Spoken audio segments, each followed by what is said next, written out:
భారతీయులందరికీ 79వ స్వాతంత్ర దినోత్సవ శుభాకాంక్షలు. ఈరోజు మనం మన దేశానికి గర్వకారణమైన త్రివర్ణ పతాకం ఎలా రూపొందించబడిందో తెలుసుకుందాం. మన త్రివర్ణ ప్రయాణం 1906లో కోల్కత్తాలో ప్రారంభమైంది.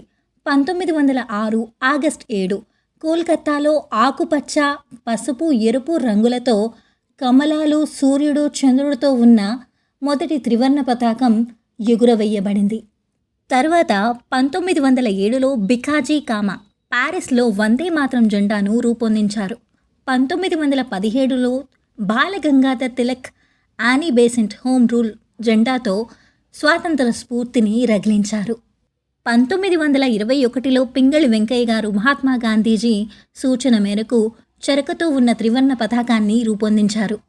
ఇక 1931లో కేసరి, తెలుపు, ఆకుపచ్చ 3 పట్టికలు మధ్యలో చెరుకతో ఉన్న అధికారిక త్రివర్ణ పతాకం ఆమోదించబడింది. అయితే 1947 జూలై 22లో చెరుక స్థానంలో అశోక చక్రం చేరి నేటి మన జాతీయ పతాకం రూపుదిద్దుకుంది. మన త్రివర్ణం ధైర్యానికి, శాంతికి, అభివృద్ధికి ప్రతీక. వందే మాతరం. జై హింద్.